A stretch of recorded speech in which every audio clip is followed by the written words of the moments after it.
All right, YouTube, there's a link in the description to the CNN article, just, generic. It doesn't really matter what news source it's coming from. They all suck, let's face it. There's a bill moving forward in Congress now. Obama has come out against this. I fucking wonder why. Which would allow the American people to sue foreign governments in the case that they're involved in some way with terrorism. Now, the backstory about this. First, we must point out the Saudis are coming out against this, saying, oh, there will be economic reprisals if this happens. Now, Obama is a neocon, essentially, which means he's a lot like Bush. Bush and Obama and all these idiots, these fucking retards in DC, they want to protect economic interests. They really don't care about people dying, people suffering. They don't really have a sense of morality, left, right, or center. What they care about is to keep the money flowing. That's what keeps them in business. They get to graft the system. Their buddies get to graft the system. This is the way it's worked for a long fucking time. It's completely corrupt. I think increasingly people are aware of this fact. It really doesn't matter what part of the political spectrum they pretend to be on. It's just like you look over in Britain with all their parties. Far left, far right, doesn't really matter. They're all out to screw you. They want more of your money, or at least as much as they think they can get away with taking. The Saudis have warned of economic problems if this should go through. Specifically, they're talking about selling off U.S. assets. Something like 700 billion in U.S. assets. It's like, why do the fucking Saudis even have so many assets in the United States? If you were to get rid of the redactions in the 9/11 report, I have a sneaking suspicion that you'd find a lot of Saudi involvement. You'd find that one of the senators, Graham, I believe, who was on the 9/11 Commission, has directly spoken about the Saudi Arabians. So you'd find a lot of mentions of Saudis. And then you'd probably find, if you dug a little bit further, that there might be some other states near Saudi Arabia a little bit involved with what went on. I can't imagine that one of them is the matzo ball country, but let's face it, it's probably the matzo ball country, because nothing happens in the region without the matzo ball country fucking knowing what's going on. Could be rogue elements, could be Mossad, could be people in the government, could be an ousted party for all we know. But I have to assume that that's potentially the case because it just makes sense. It's a little bit conspicuous that right now the Saudi Arabians are so buddy-buddy with a country that supposedly many members of their own religion virulently hate. I have to assume that that's not just all a sense of pragmatism built in there around maintaining the Kaaba, maintaining sort of their tourist stranglehold on the Islamic religion. And the Saudis are warning about this, and Obama is saying for people not to vote for it, even though it would allow those that were directly affected in 9/11 to actually get a little bit of closure and also get a monetary settlement from the country most directly involved with the terrorist attacks. Most of the hijackers on 9/11, they weren't a bunch of Iraqis and Afghanis or people like that. They weren't from, there were a few Lebanese individuals. I think there was one Jordanian and I think an Egyptian or two, but most of them were Saudi Arabians. The 20th hijacker who was captured, who actually didn't do any hijacking but apparently planned to. He spoke directly of Saudi royal family involvement in al-Qaeda. Now, this makes sense when you consider Osama bin Laden was just part of the extensive, slightly bereaved lineage of the House of Saud anyway. He was a Saudi Arabian too. He wasn't born and raised in Afghanistan or Pakistan. He was essentially a Saudi Arabian expat that just went off to commit acts of terrorism elsewhere.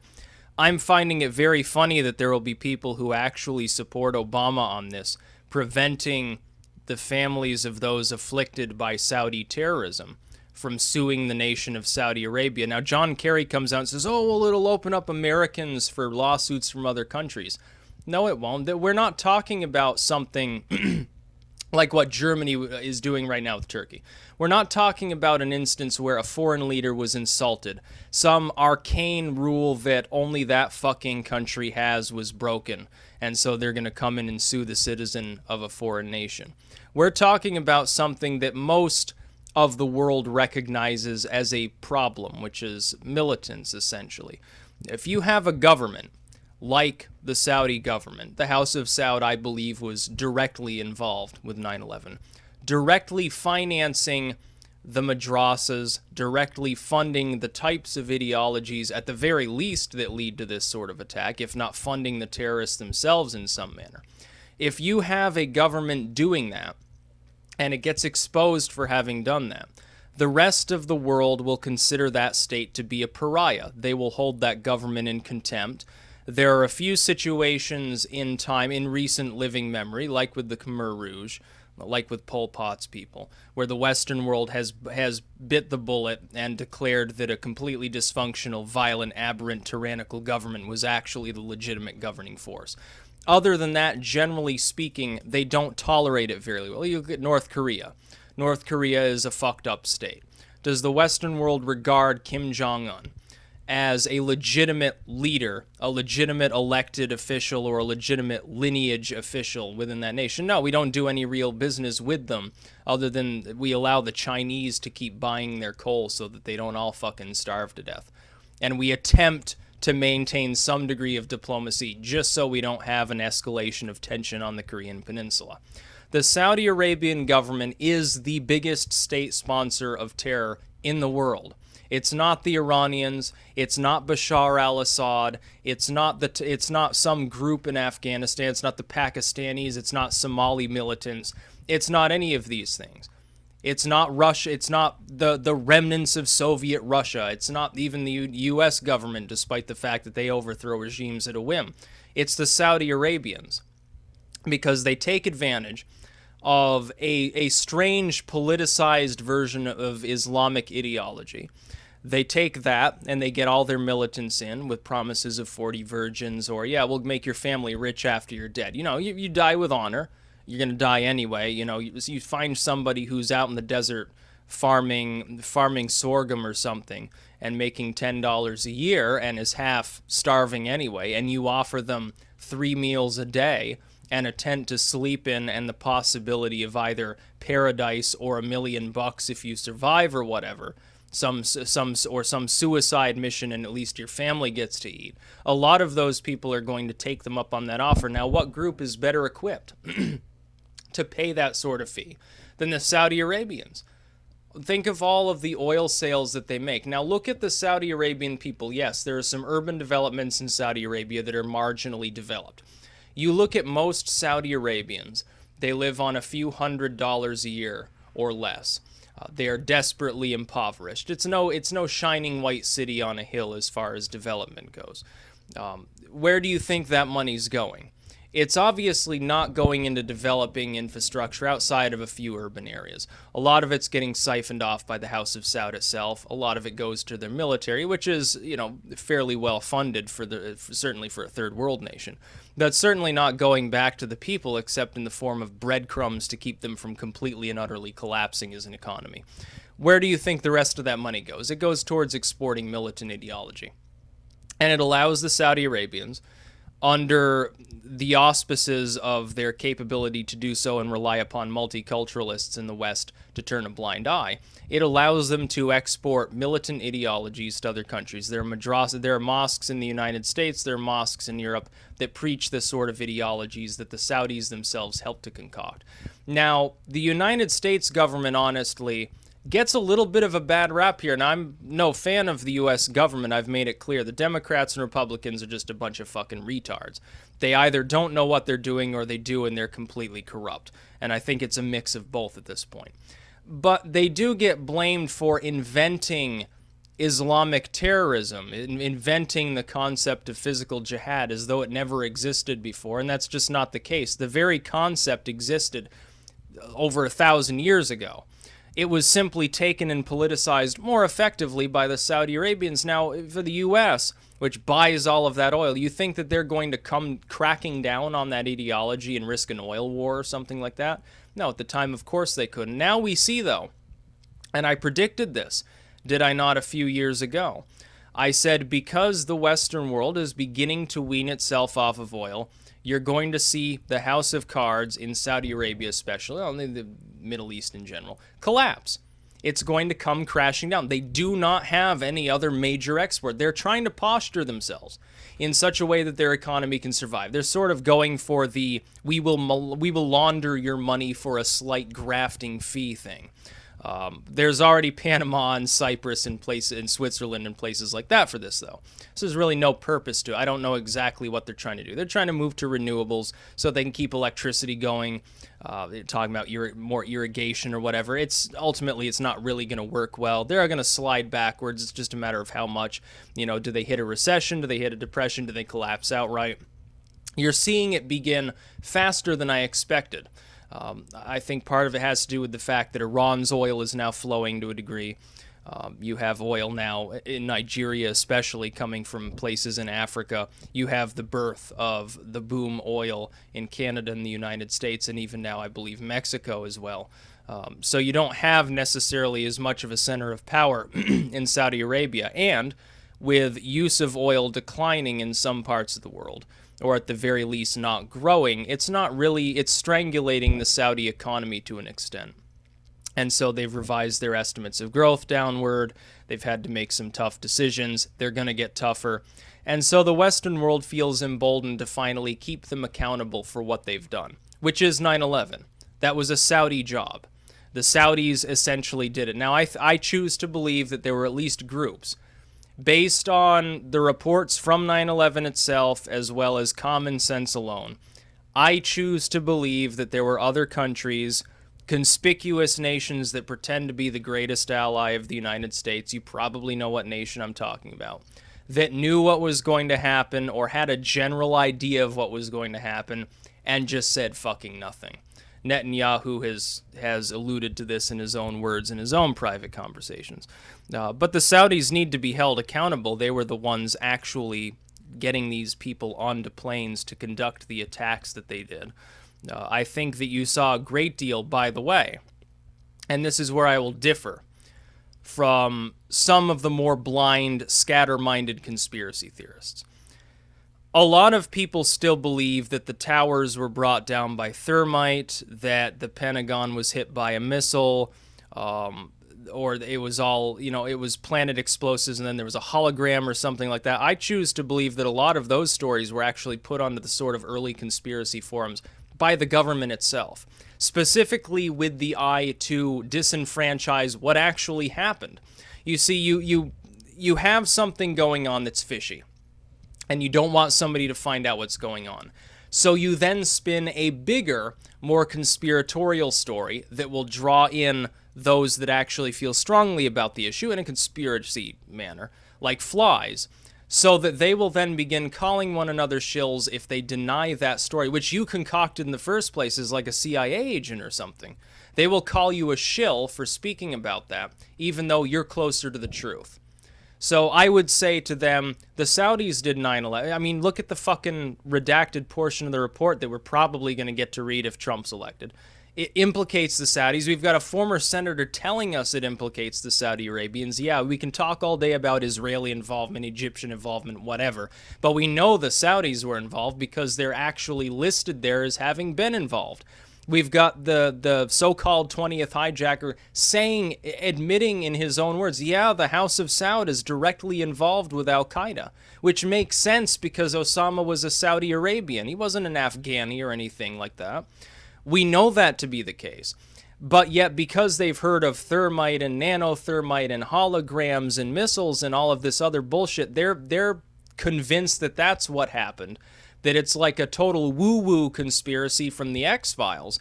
And so when you bring up what actually very likely did occur, which is our government was completely asleep on the job, fumbled the ball, was not warned by its so-called allies that an attack was impending, even though they should have warned us that an attack was impending, that our own government screwed up every possible step of the way in preventing such an attack, and now wants, no closure for those that were actually affected because it might disenfranchise another so-called ally.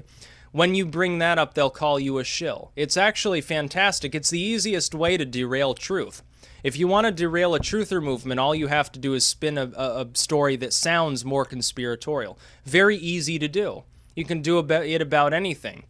The government does it all the time with UFO sightings. Mostly people are seeing military craft. The government doesn't want to deal with having to explain why the military craft looked a certain way because people might dig a little bit too deep and have to be whacked. So they just put out a story, oh, it was aliens.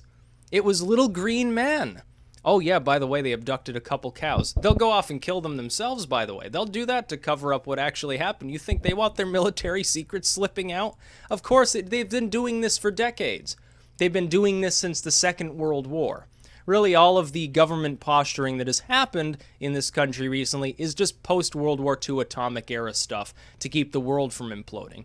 Now, I wish them well on that venture. I don't think it's going to work, but at the same time, why would Obama, corrupt and money-grubbing and retarded as he is, think that it's a good idea even for his own political career? You know, maybe he wants to become governor of Hawaii or something, you know, years down the road. Or maybe he just wants to keep that money flowing.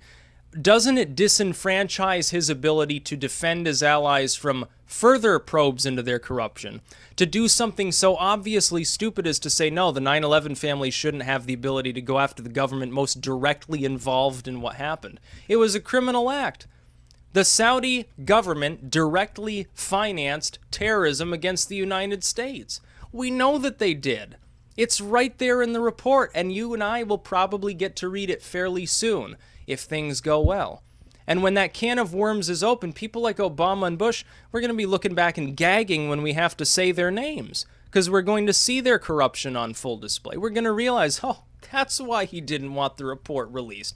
It wasn't to protect the Saudi Arabians even so much as to protect their own reputation, because additionally, and I have a hunch that this is the fact, I think what you're really going to learn, more than just the fact that the Saudis were involved, because I mean there's speculation at least about that for a long time, you're going to get to learn about how the U.S. government consistently messed up every goddamn step of the way, didn't even know what it was doing, and it'll be just like, and this is why I think this is the case, remember FEMA, and remember George W. with Hurricane Katrina. What happened? He carpet-bagged some idiot friend of his into the head of FEMA, and thus the response to Katrina was so botched, it completely destroyed his legacy. It wasn't 9/11 that destroyed Bush. It wasn't the war in Iraq. It wasn't failing to find Osama. He was, you know, at least mediocre in his approval until Katrina hit. Now, what do you think happened before 9/11? Do you think maybe a few people were carpet-bagged into there that didn't know what they were doing? Well, we know he did it with disaster response. Look how well that worked out. No, people are going to see what happened. It's just like Benghazi. Look at Hillary Clinton, how lackluster her response to foreign theaters has been. You know, when she was Secretary of State, she didn't know what she was doing. She was carpet-bagged into that role by Obama. Very nearly destroyed her career. She's still facing all sorts of problems from that now. People don't trust her. I wonder fucking why. Obama, though, he's a Chicago gangster. He's better spoken than W. And so he was more easily able to excuse himself by spinning some elaborate yarn about how, oh, he didn't know what was going on, or he knew and people are just wrong, and it was a YouTube video and then it wasn't. We all know that wasn't actually the case. So yeah, I mean, they should pass this bill. It makes sense to hold the Saudis accountable for what the Saudis did. I would think that's part of necessary diplomacy. And by the way, if a bunch of Americans were to set up a terrorist militant training camp and conduct an attack upon some other country that supposedly was our ally, I wouldn't be the least bit surprised if that country passed a similar bill and said, we want to sue the people responsible for this because thousands of people's lives were ruined. It would kind of make sense, wouldn't it? Would you begrudge them? Let's say a bunch of Americans got together, a bunch of real retards or whatever. Who cares what they're motivated by? And they conducted some attacks in India or Russia or something. Don't you think that would be a diplomatic nightmare? And yet the Saudi government's responsible for this, and our own government does absolutely nothing except to pay a little bit of hush money out. They still drag their heels constantly on the 9/11 first responders. You know, they're dying left and right of cancer and all sorts of other ailments, and they're like, oh, here's $10, or here, screw you. We're not giving you anything because you can't prove you were there. You can't prove your condition was a result of the 9/11 itself, of the dust coming out of the towers. You know, all those burning dead bodies, all that smoke furling out, and all those little glass particles and everything. Oh, perfectly safe to breathe, I'm sure. Everyone's just faking it. It's exactly like the Gulf War, remember? You remember. During the Gulf War, Saddam deploys chemical weapons, or at least we think he did. And all of a sudden, our soldiers start coming back with all of these fucking neurological problems. But the government never admitted it was due to the dispensing of nerve gas under adverse weather conditions that just happened to dilute it enough so they didn't just drop dead right away. The government doesn't want to pay him more money. The government doesn't want to pay you any of your own money, because that's what it is. I mean, it's your own money. It's your tax money. Now, yeah, they should vote through this bill. We've got a former senator saying the Saudis are responsible, and there's still people that harbor the illusion that they're not. He's read the friggin' report. He read the redacted 28 pages that everyone talks so much about. I'm going to take his word for it. He's a former senator. He's got nothing to gain by saying, yeah, the Saudis did it. Well, yeah, they did. Of course they did.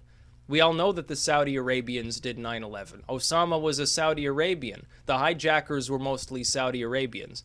They weren't a bunch of Shiites. They were Sunni terrorists. So, that's about all. Peace out.